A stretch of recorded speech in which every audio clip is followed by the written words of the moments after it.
Welcome to the Private Practice Podcast. I'm your host, Dr. Brooklyn Storme, here to help you unlock the mind, business, and spirit of your private practice success. So whether you're just starting out or you're looking to grow, this is the place for you if you really want to create a thriving private practice. Before we dive in, I want to share something that can really make a difference in your business. Imagine having an expert in your pocket, someone available on demand whenever you need guidance. Well, that's exactly what my new program, Practice Momentum, offers. With over 30 years of experience at your fingertips, you can now get the support you need whenever you need it. Curious? Head over to brooklynstorme.com to learn more. Hi, my name is Chloe and I'm part of the Practice Momentum program. I've been working with Brooklyn for a couple of months now and I can't believe it took me this long. Before I joined Momentum, I was trying to do everything. I was trying to refine my marketing. I was trying to update my website all the time. I was trying to network. I was trying to build my practice, and I had absolutely no idea what to focus on, what I needed to do first. I couldn't understand why nothing was working.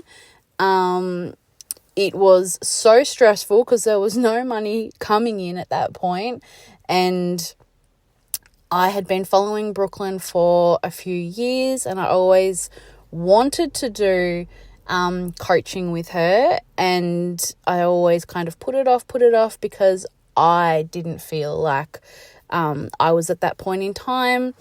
It was my imposter syndrome pretty badly. Fast forward, the time felt right. Brooklyn was so accommodating and helpful with finding a way for me to do the program, and it's been absolutely life-changing. Brooklyn has helped me to plan and make goals and break down bigger tasks. Like, don't just do a website, actually break it into parts so you have areas to focus on, which I've never done before.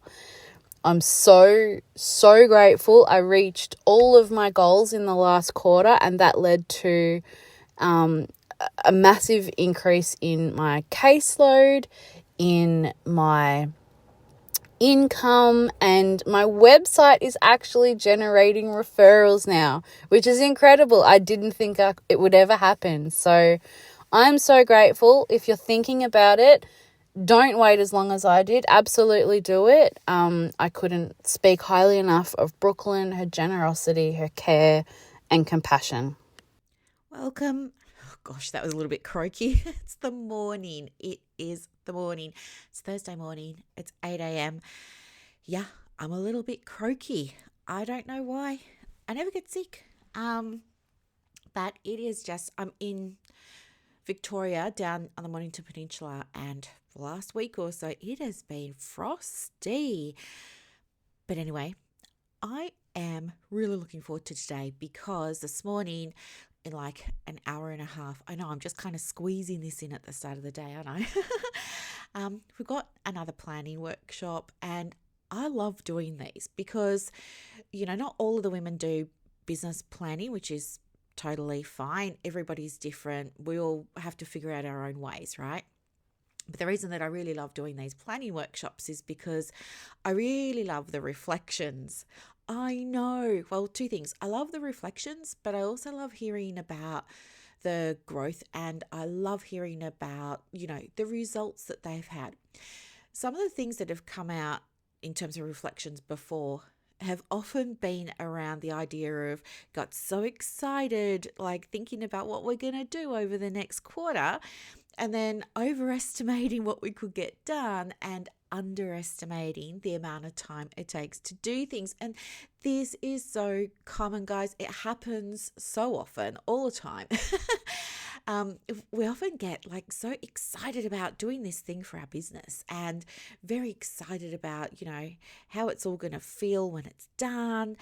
And we make these lists and we're like, okay, so these are all the steps I've got to take. I've got to do this. You write out your list and it all feels so good and it feels so achievable. And then, you know, the next day happens and what happens? You go back to your regular routine. And when you're back doing your regular routine, you kind of maybe forget about your plan. You forget about it. And, then the other thing too is you get very distracted by the regular events of a regular day. Things like you normally see a bunch of clients in the day. Well, you know what? You go back to work the next day and you're still seeing your clients. And so the idea of the plan starts to fade. And then it becomes like a thing to do, and we just kind of put it off to the side because we prioritize the clients, we prioritize our families, and we prioritize everything else except the flippin' plan. And then, your business coach, aka me, comes along and says, hey, just checking in. How you going with your plan? And you're like, oh my gosh, I haven't had time yet. I haven't got around to it. And over the weeks, your business coach checks in and she's like, hey, how you going? Where are we at? What do you need? Send through the thing. And you still haven't done anything on your plan. And then you start to say, I'm so far behind. How did this happen? I don't know how I'm going to get back on track. And so you have like a little conversation and some coaching happens and you figure out a way. And, I say to you, well, which day of the week are you scheduling time in your diary to work on the business? And you say, oh, well, I don't. And then I say, okay, well, maybe we should be doing that. And I always want people to be scheduling time in the diary during their business hours because this is your business.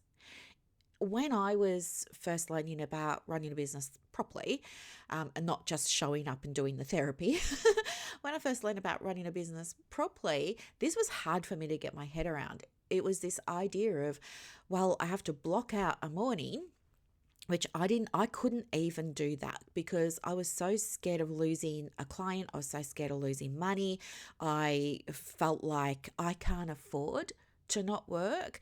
And so what I did was I just started with, like 1 hour a week. And the way that felt easiest for me was to do it on a day where I was, anticipating cancellations, which in the work that I was doing back then at the time will usually be a Monday or a Friday.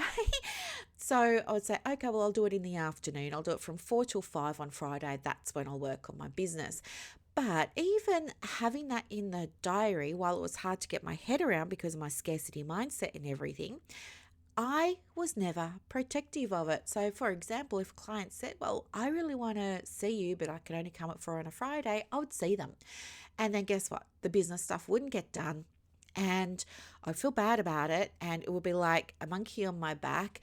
And then I was doing businessy stuff after hours and on weekends, right? Which is a time that I really wanted to be spending hiking or doing my ballroom dancing or with Gabe, right? My dog at the time. I really wanted to be doing all these other things. But now here I am doing businessy stuff in my downtime, and it started to like just bleed into my personal time. And then I used to go to bed and I'd be thinking about what I hadn't done, and then that would make me feel like not great. And so it kind of like built up this cycle of you're not good at business, you're never going to be good at business. It was all this self-talk. What broke it for me though was the realization just one day of I was trading my time for money. And I'd heard people say that before, but so I knew it in my head, but I never really felt it until this one particular day. So I was doing the bulk billing Medicare work. So my pay, if you like, in inverted commas, from Medicare at the time, I think it was like $80 an hour. I had a PhD, 20 years experience, and I'm getting $80 an hour. Ridiculous. But I chose that. That's fine. I chose not to charge anybody because I had my own stuff going on. I want to help everybody. Oh, that was me, right? Big mistake. Anyway, I realized, oh my gosh, I'm doing all this work, not charging anybody, and I'm getting to work at 8 a.m. I'm leaving work at 6 or 7 p.m. because I had to book that many appointments to increase the odds of 6 or 7 turning up, right? It was crazy town. But this was my reality, and I didn't know any differently. I didn't know any better. I wasn't in any Facebook communities. I didn't have a business coach. Like, there was no, I was just there winging it, just doing my best, right? And yeah, one day I was just sort of sitting there and I looked at my diary and I saw all the appointments that had been booked, which was a lot. And then I looked at all of the clients that had turned up, even with getting confirmation texts from reception at the medical clinic, right? Not great numbers. And I just thought to myself that day, like, I can't continue like this. There's got to be another way. Like, I'm going to burn out. I felt like I was starting to burn out. And that was for me my tipping point. So even though I was aware, it didn't really land for me until I guess I was at the pointy end of the stick. And I think that's what happens for a lot of my women private practice owner clients that I work with too. I think they're often aware of things, but they don't take action until it's kind of like, oh, okay, this thing has happened, or my personal circumstances have changed, or, we're at the pointy end. So anyway, that's when I started like looking at, okay, how do I run a business? What do I do? And one of the very first things that I realized was I'm not actually allocating time. So yeah, wrapping my head around that was really, really hard. The other thing was I had no idea how to plan. For me, planning was like doing a brain dump of things and then just trying to work through it. The problem with that was I never knew if the brain dump of things was actually going to get me a client, or, I never even considered things like social media. I never considered building my audience. I didn't even have a website, right? So my list of brain dumpy things of what I thought I needed to do to get a client was totally without base. And if I'm honest with you, if I looked at one of those lists today, it's probably just going to look more like a to-do list rather than a business plan. So anyway, yeah, carving out this 1 hour felt really hard and uncomfortable initially. But then once I realized I don't want to keep working like this, then I kind of, I don't know, something shifted and I was like, nah, we're going to do it. So then I just blocked off a 2 hour period once a week. And I actually felt excited about it because I didn't book anybody into that 2 hour time slot, which meant now I had space without my head being cluttered. So I know you know that I've got ADHD, and for me, that feels like my mind is constantly racing with a million and one unrelated thoughts, and I'm just trying to like catch one and pull it out. It's like catching a salmon from the river, during the trout season or whatever it's called. You know how you see the bears in Canada and they're just like pulling out a salmon? It's like all my thoughts were just like that, and I was just like grabbing anyone that I could possibly grab and trying to hold on to it and do something with it. But anyway, once I had this 2 hour time slot, it helped a bit because then I was able to say, no, I'm going to do that on Friday or Thursday. I think I ended up doing the 2 hours. So I was like, no, I'm going to leave that till Thursday. And that was good because it helped sort of calm everything down a little bit. But then what I noticed was on the Thursday would come and I would have lists everywhere, scrap bits of paper, you know me, scrap bits of paper, sticky notes, like I'm a big post-it note person. I've got the full rainbow of post-it notes because you have to color code everything with ADD, right? I've got blue post-it notes for one thing, yellow for another, pink for another, purple for another, which I don't like the purple ones because they're too dark and I have to use like a Sharpie to write on them so I can see what I've actually written. And then I have to go and screw up all my other post-it notes because they aren't written in Sharpie and I don't like it when things don't match up. So then I have to like go and rewrite all the post-it notes again, all in Sharpie so they match. So it's kind of annoying. But anyway, so I realized pretty early on that when I had this 2 hour window, I could keep myself busy by just trying to like pick things that felt doable and quick from all my scrap bits of paper. But the other thing that I noticed was over time, I felt like the business wasn't changing, and I never really thought about why it's not changing. what happened instead was I just assumed that I was not good at business. And then I started to doubt myself and I started to think whether or not I could ever turn it around and all the stuff, right? Because you don't know what you don't know. And anyway, then I started to think I need to do things a little bit differently. So then I was like, I bought planners, I went down that rabbit hole, which I know you probably have too. Like, I bought the Steph Pace planner a couple of years ago. It cost me $100 US. I loved it. It was big and chunky. It was pink, which was awesome at the time. It had rose gold spiral binding, which I love. I mean, who doesn't love a spiral? Because is there anything worse than trying to write in a book that doesn't have a spiral and you've kind of got to like write on the left side of the page and it's just like a pain? But anyway, so I loved it and I set it up and I paid extra to get the stickers and everything and I did all of that and I loved it and I was so proud of it and I wanted to show it to everybody. But did I use it? Did I stick to it? No. And then the other thing too was now I had a business planner. I didn't actually know what I was meant to be planning. So I ended up just using it to, what was I doing? I was just like putting, oh, you got an appointment with, and I put initials, or 9 o'clock appointment with this one, 10 o'clock appointment with that one, 11 o'clock appointment with that one.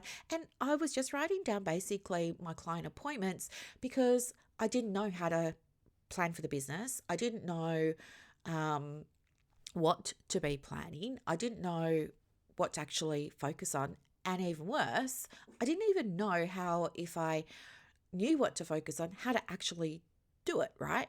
So what that would look like was I'd say to myself, well, I want more clients. So I would write more clients on a scrap bit of paper and then write it in my Steph Pace diary, but not know how I was going to get them. And so then I would write down things that I'd already been trying, right? Because I didn't know what I hadn't been trying, because again, you don't know what you don't know, right? So I just, underneath that little get more clients, I just wrote down do a GP meet and greet, like all the things that I'd been doing that weren't working. I wrote them down. And then do you think like I was motivated to go and do those things? Yes and no. Yes, because I wanted more clients, but no, because I knew that they weren't working for my business at the time. So what ended up happening was I didn't follow up with a planner. I didn't use anything. And as a result, it took me ages and ages and ages longer, I see that now, to get some traction in the business. So what I want you to take away from all of this is, no, you don't have to have a formal business plan. I mean, as a business coach, I probably shouldn't say that, but in my experience, not everyone does great with a plan. I think they approach them more as a wish. And, when it comes to the actual implementation, they prioritize other things than working on the plan, because at the beginning stage of your business anyway, that's kind of where your head is. It's in, how can I pay myself? How can I pay the rent? How can I make some money, right? And you don't want to do the things that are taking you away from that. So it's really hard in the beginning to sit down and do a plan, which is one of the reasons why we do 90-day plans or 90-day sprints and things like that. But even so, I see big differences in how people get results with the plans, how they work with the plans. And what I see is that no two women are the same, and they will all use the plan a little bit differently. For example, there's one lady that I work with in Momentum, and she'll write her plan and everything, but she won't do it until I say to her, can I have a look at your plan on Thursday? And then she'll say, yeah, sure. And she'll do it Wednesday night. Or I'll say to her, hey, how are you going with this thing? And she hasn't done it. And she'll say, oh, I haven't done it, but I'll do it now. I'll do it today. So that's kind of her approach. She likes a deadline and she likes pressure. She likes time pressure. If she knows she's got 90 days to do something, she'll wait until day 89 to do it. So, now that I can see that, I say to her, let's make a daily plan so that you've got one thing you can do a day to tick off that's going to get you closer to the goal. So now she does like a little daily plan. So just like a bite-sized thing. All we've done is we've just taken the weekly plan or the weekly task, and we've just like chopped it up into, 3 or 4 little bits, right? Easy. So that's how we're working it out for her now. Somebody else, they're resistant to planning. They avoid it, don't love it, kick and scream, don't like it at all. And then when we were working together sort of privately, what came out for her is she feels badly when she's not making progress on it. And so instead of working on the plan, she'll go and spend time with the clients because that fills her up and that makes her feel really, really good. But when she looks at the plan and what she hasn't done, she feels overwhelmed, she feels challenged, she feels confronted, her stories come up. So we figured out a different way of planning for her. So I think you just need to figure out what's going to work for you. In terms of ADD, right? Here's what I know works for me and for some of my clients when it comes to planning.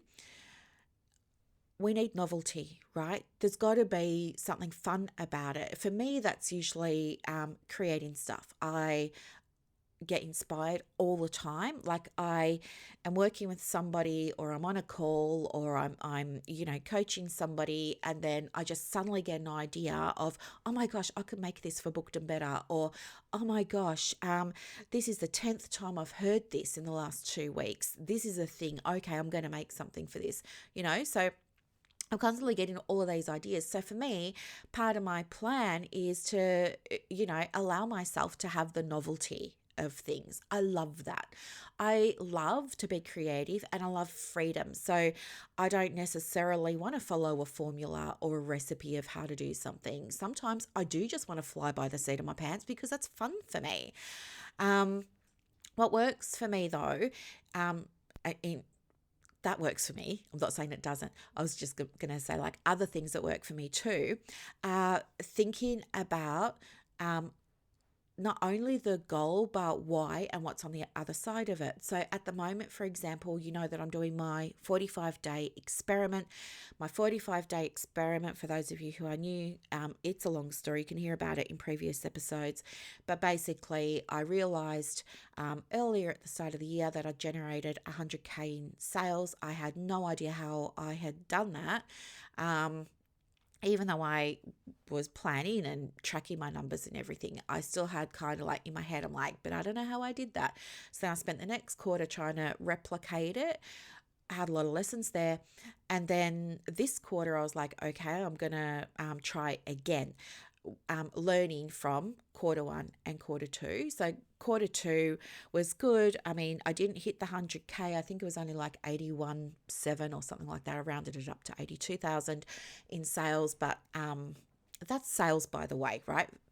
A sale is what you sell something for. It's not the money that you're getting, right? A lot of my clients are on payment plans for things. So don't think like, oh, she's got 180 in the bank already and it's only, no, everyone's on payment plans.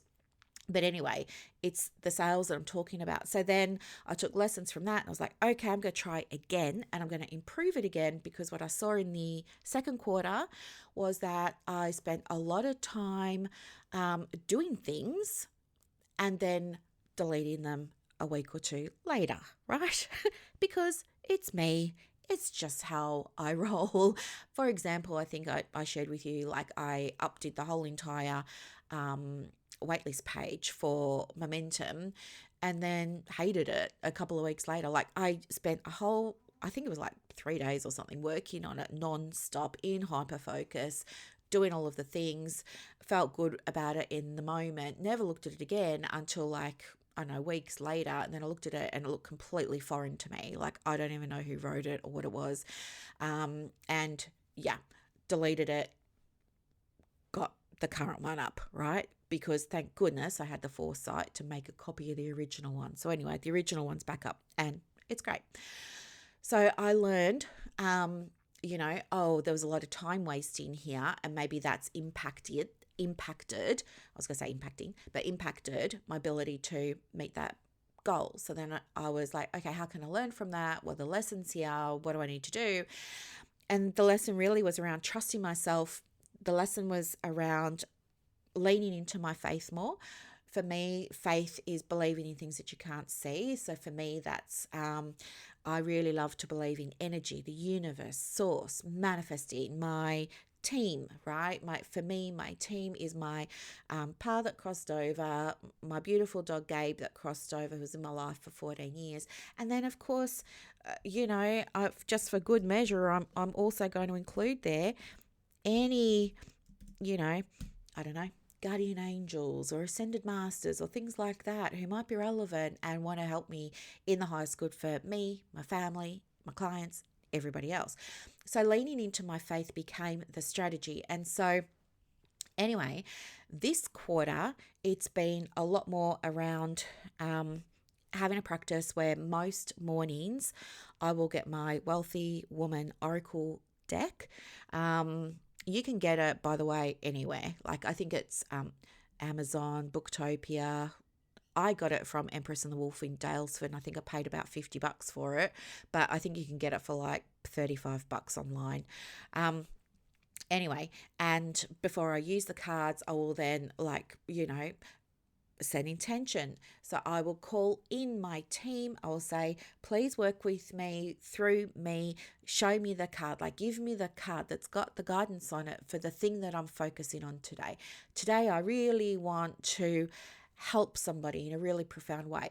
Today, I really want my client who's already out there looking for me, but she's a bit lost because she can't see me. How can I get in her line of sight today? Like, what does she need to hear or see or experience? How can I match her wavelength today? Show me the thing. And so, yeah, I'll pull a card and then I will ask myself a question based on what comes out of the card in terms of how it relates to my intention. So, one of the cards I pulled a while ago was the Alchemist card. That card was all about, your wealth is in your wisdom. So the question I journaled for myself on was, what's the wisdom that I've gained over all of the years of working with women in private practices to overcome the challenges and hurdles and obstacles and, grow, like to break the glass ceilings. And I just started writing answers to that. And that's how I came up with all these things that I now use to, I use them. It's this journaling practice that allows me to write something that I trust, that feels good, that feels aligned for me. I will share it in a Facebook group, see how it goes. If it gets some good traction, then I copy and paste it into email. If it gets good traction there, then I will speak into it more on a podcast, because every one of those three platforms has a different audience for me. Yes, there are some people that are in all three. There are some people that are in two, and there are many that are in just one. So I want to make sure that it gets to as many people as I can. So it's been using these approaches that have been working for me, coming back to trusting myself. I don't need another course. I don't need another thing. I have the knowledge. I just need to get better at being self-reliant, right? So anyway, the other thing that I realized too was with this experiment of trying to generate our call in 100K in 90 days, I realized when I was away on my last trip that, I was talking to somebody else, and we were talking about how you can do things in half the time. And we were talking about the work day and how in Europe, in some countries in Europe, they have like a 4-hour work day and productivity increased. And anyway, I was reflecting on that and I thought, I wonder if I can apply that to my 100K 45-day goal. So then I said, okay, if I'm going to tell myself it's going to take 90 days to generate 100K, it'll take 90 days, because that's how my brain works too. Like that person I was telling you about before that likes a deadline, I'm the same. I like a deadline. So without a deadline or an end point, I don't get things done.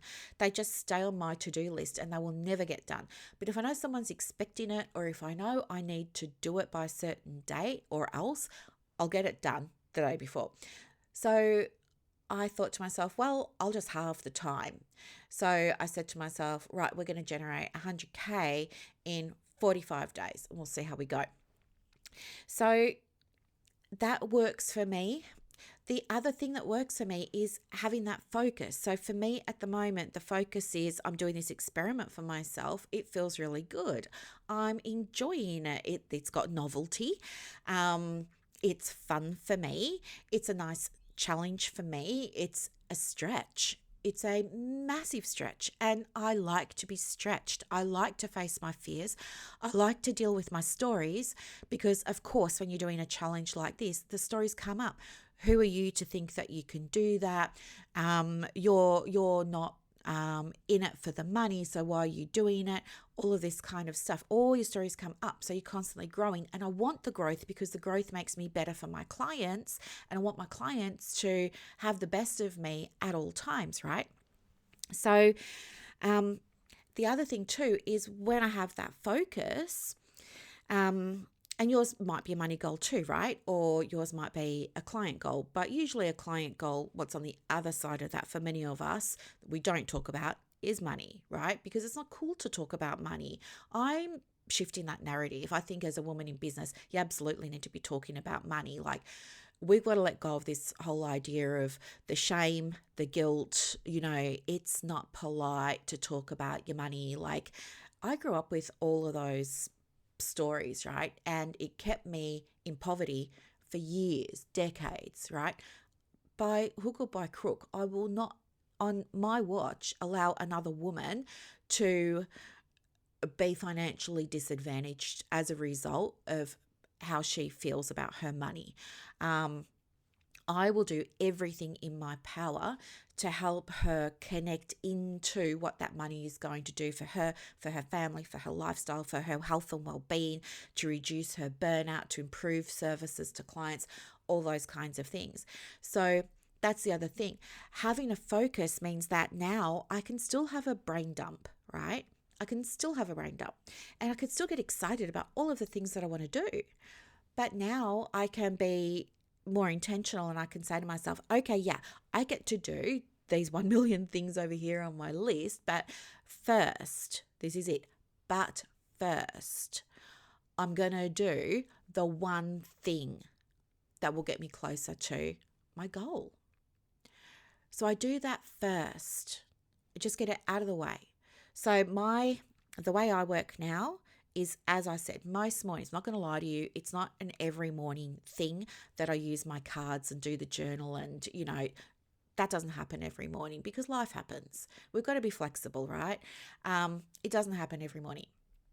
But what does happen most mornings is I will do a brain dump, because I find for me when I write it down on paper, or I use the paid version of ChatGPT and I have a project. So, on the left-hand menu, you can have project. It looks like little folders.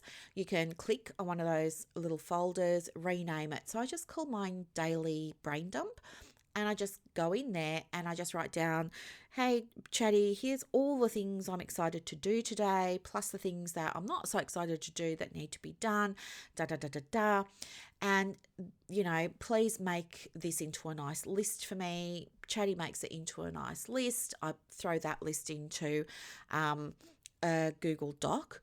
And then what I do is I will have a look at it and I'll say, okay, these are the priorities for me from this list. And they're usually the things that excite me the most because, again, I love the novelty. I love the energy that comes with the excitement. But I always say, but first, here's what I must do today from this list in order to collapse time and get another step closer to the goal. So always, that's the first thing. So wherever I can, I try not to have a 9 a.m. appointment. If I have a 9 a.m. appointment, I will just start work half an hour early so that I can get that one thing done. Like today, my one thing is this podcast. In the last week, 4 new beautiful souls have joined Practice Momentum, right?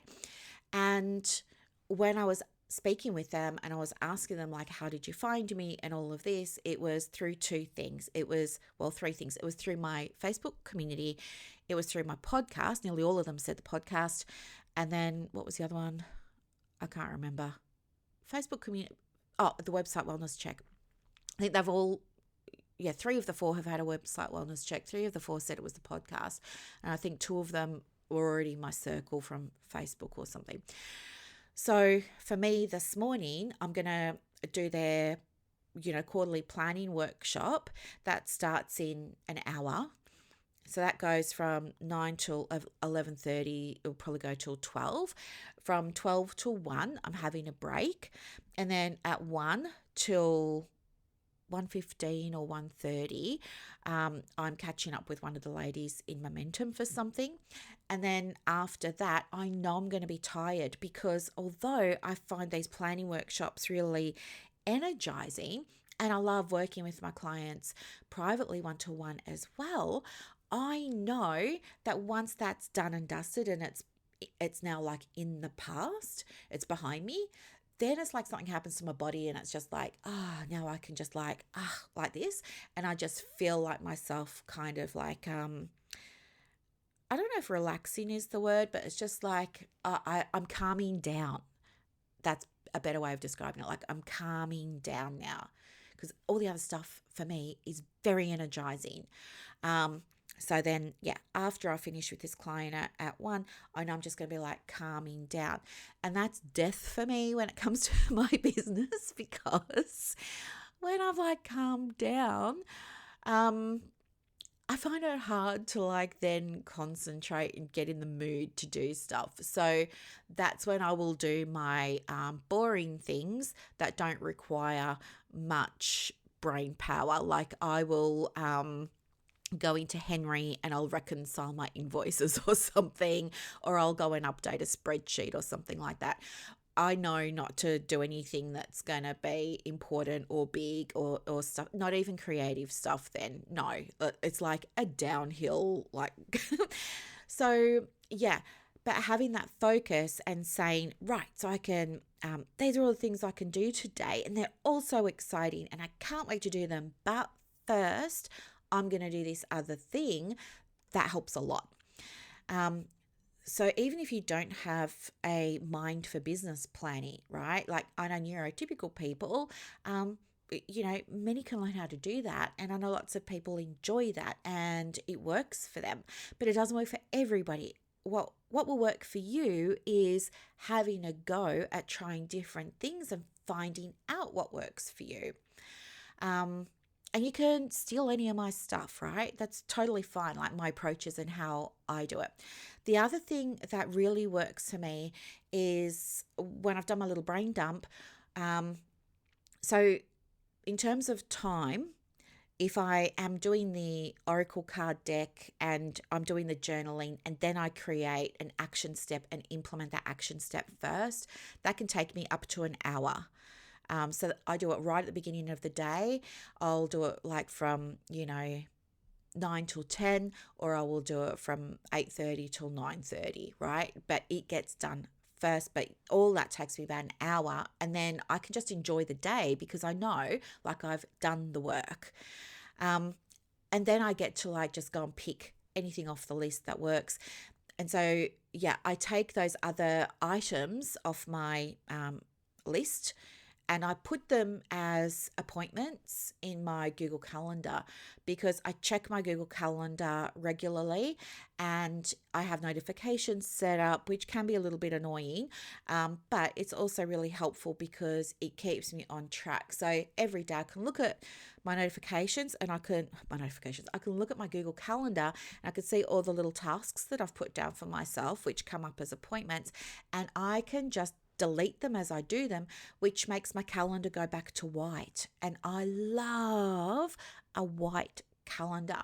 So all my appointments are blue and my tasks are like a rosy red, for love and everything.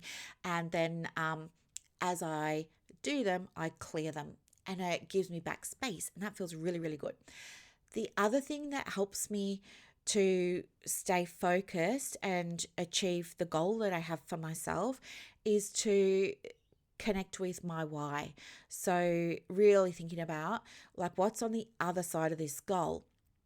And for me, it's freedom, it's choice, it's peace of mind, it's safety, it's security, it's abundance, it's all those kinds of things. So thinking about that is really, really helpful.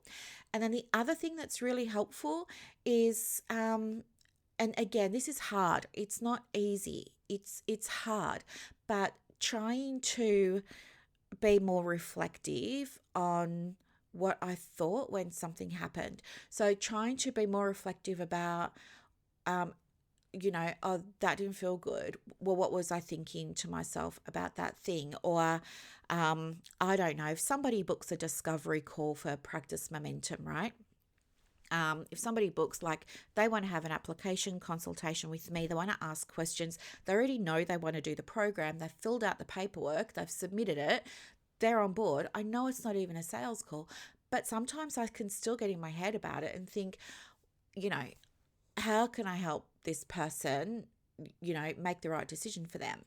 How can I give them the information? How can I ensure that they have what they need? Like, all of that kind of stuff. How can I be in the right energy and things like that? And so with this new-ish discipline, intention of trying to be more aware of what I'm thinking rather than just being on autopilot all the time, it's allowing me to think to myself, okay, if you go into this call, for example, thinking this and anticipating this, what do you think your experience is going to be? What do you think the experience will be like for the client? Like, all this pops into my mind. So that is really, really helpful, because I really believe, as you know, that identity and beliefs and your subconscious are more responsible than any business strategy will ever be for you getting the result. I think you need to have the right, you've got to have foundational beliefs, you've got to have a growth mindset, all those kinds of things in order to be able to fully use a business strategy and get a result from it. If you have a business strategy but you don't feel good about it, it does not align with your values, you don't feel competent, you have low self-worth, you have your own stories going on, stuff like that, you just won't either implement it, or you'll only implement like a tenth of it, or you just won't implement it well. Like, you won't go all in with it. You will just kind of like go in around the edges so that you can say you tried it. But we both know you didn't. So with that, and leaning more into that for myself, I started to like tune into, okay, what do I need to do here? Well, what would happen if I went into uncomfortable situations expecting that things were just going to go well for everybody? Things were going to go well. That would be me leaning into my faith, leaning into what I believe to be true. And one of the things that I believe to be true is that things are always working out for me. So whether or not somebody wants to work with me, or whether or not they want to join Booked and Better, or whether or not they want to listen to the podcast or unsubscribe from my email, like, I believe 100% that it's working out all the time for all of us. And when I can remind myself that this is what happens, like, anything that happens is not good and it's not bad, it's happening for the highest good of me, for my clients, for my audience, for my subscribers, for my listeners, for all of the things, that just takes a whole lot of pressure off the situation. And that's how I detach from the outcome. So by not being attached to the outcome, by having trust and faith and believing that whatever happens is in everybody's best interest, it means like there's no stress, there's no anxiety, there's no selling, there's no pushing. It's just being me. It's just being me. It's really just being myself. And that feels so easy, because there's no pretense. It's no like trying to imagine, oh, who do I need to be? Oh, what do I need to be doing? Oh, like, how are they expecting me to show up? Or what's the right way for a psychologist to do this? Or what's the right way for a counselor to do that? It's like, no, I'm just like, no, what you see is what you get. And to me, that's what, everybody talks about being authentic, right? But to me, that's probably how I would define authenticity. It's, for me, I think being authentic has absolutely helped my business grow, and grow quickly. It was when I had all these sort of realizations, and I started to just like, I just got to a point where like, no, I'm just not going to do that anymore. I'm just going to drop it. It's hard. It's effort. Like, no wonder I'm not loving doing this thing over there and that thing over there. No, I'm just going to like drop all of that, and I'm just going to be me. I'm going to take off all the makeup. I'm just going to put my hair in a messy bun. I'm just going to wear my black t-shirt every single day. I've got a million black t-shirts. It works for me. I hate making decisions. If you had a look at my wardrobe, it's got a few things in there, in terms of styles and stuff like that, but I've got probably about 10 of everything, because it's just, I don't like making decisions about what I'm going to wear. So it's just like, it's taken so much pressure off me. And now that I get to just be me, and it's like what you see is what you get. And I'm just going to call it as I see it. And if you want my help, understand it comes with things you need to know about. You need to know that there's ADD combined. What that means for you working with me or listening to me or reading my emails is that if you're listening to me, for example, I'm going to lose my train of thought because I daydream while I'm talking. I go off on moonwalks while I'm talking. It means that if we're having one-on-one coaching together, I'm probably going to interrupt you, which is going to be really annoying for you. But it's happening from my side because I don't want to forget this really important thing that I want you to have, because things disappear from my brain very quickly. So I'm just going to be like, oh, can I just stop you there? Can I just stop you there? Pause, time out, hang on. And I'll just blurt out the thing, right? If that's going to be a problem, maybe I'm not your person. But there's the things you need to be aware of when it comes to emails, when it comes to, I've got a portal, right? In the portal, you're probably in it already, so you probably have experienced this, in which case I'm like so sorry. But even like in Practice Momentum, I'm constantly updating things. I'm constantly upgrading things. I am constantly improving things. It feels really good. I'm really proud. I know it's going to help. I know it's going to get them closer quicker to where they want to be, and I just get so excited about it. And then I'll share the link, and then sure enough, somebody will come back to me and say, the link's broken, the link's not working. That's me. If you're in my world, you need to know you're going to get a broken link. It's going to happen. There are things that I overlook, despite having a post-it note or having a task on my diary that says, check the link. I'm pretty sure I've checked it on my side. Or the other thing too is I'll go and update it in maybe the portal, but I won't update it in the onboarding manual. And so then new people who join will be like, oh, this is so exciting, blah, blah, blah, blah, blah. Oh, hang on, I just tried to access the manual, link's not working. It says that the onboarding manual is in the owner's trash can.